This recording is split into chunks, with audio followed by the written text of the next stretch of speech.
the reason I was in a show with Alan Wilder was kind of interesting. The Lyric Opera was doing The Merry Widow. They were doing a series of summer light opera things. And their conductor, Mansouri was his name. He was from the Near East, I guess. He said he wanted 4 actors to do the comic roles, not singers, because they were very important, and he wanted good actors. Well, I was among the 4 actors chosen. I was doing Madame Praskovia, I think her name was, who thinks she has a love affair with the tenor. Well, it was hilarious fun. First place, they treated you in opera not like we were treated in theater in Chicago. We had beautifully furnished dressing rooms. We had somebody to collect our hose to wash them at night. There was a table service for the singers, long tables on either side of the stage with a place card, the singer's name, and all the things that they might want to suck or sip or chew during the performance, and the throat sprays. And I never saw such wonderful service. Well, it was fun doing a show like that. It was a great success, and I enjoyed the comedy very much. My role at the Lyric was a mature woman who was so foolish and silly as to think, because of a fan code that she thought was a code to fan, that the tenor was in love with her. Now, it was great fun to prance around the stage, you know, in my harem costume, because the scene was a masquerade ball.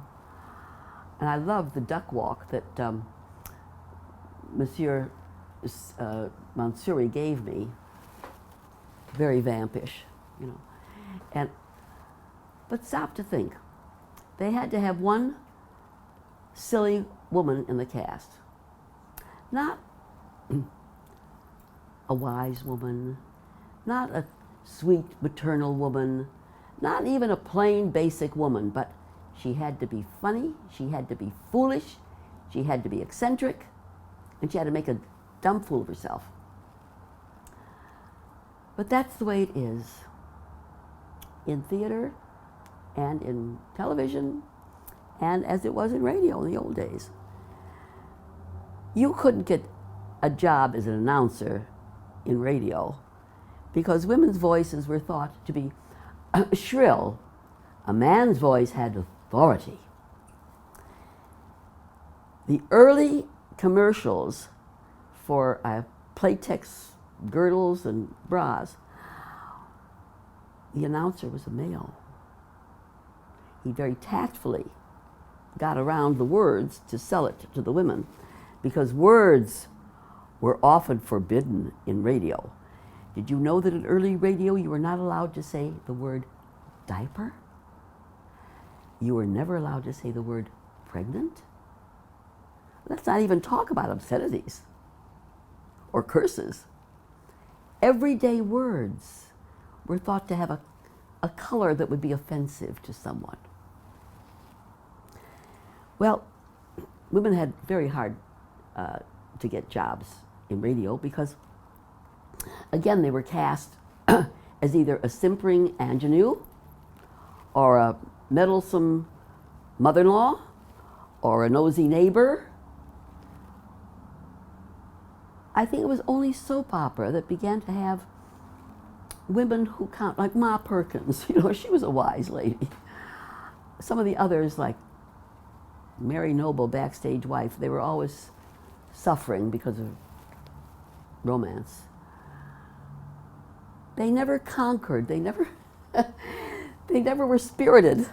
They were always victims. Today, our SAG-AFTRA unions for screen, television, radio have committees to hopefully convince producers and sponsors that women can be real women on the air. You don't have to be a stereotype. If you look at the cast in theater or television, you will find many more men cast than women. Not only that they have many more numbers and get more jobs, even though our population is, I think, in favor of women all over the country,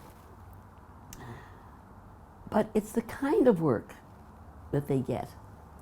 And of course, in many areas, we know the pay is not commensurable. So we work to have women thought of as believable people, even on the screen. And although there are examples of some, it's not enough, and we don't get enough of the jobs. And the jobs are defined according to age. Many of the script writers are young, and they think anybody as old as their mother, who could be 54, can't do it anymore, because their mothers couldn't. They write scripts that are so stereotypical and foolish. I had directions on a radio script not long ago, said, older woman, 40 to 45. How would you do an older woman, 40 to 45? What kind of a voice or attitude would you have? That is so unreal. But to these young men who write the scripts, that's reality. They're in their 20s. They're just out of college. A woman of 45 is an old lady. So we're still fighting it. Tactfully, of course, because if we get too strident, you know, they won't believe us at all. We think equality came? Not yet. Don't kid yourself. It'll be a long time.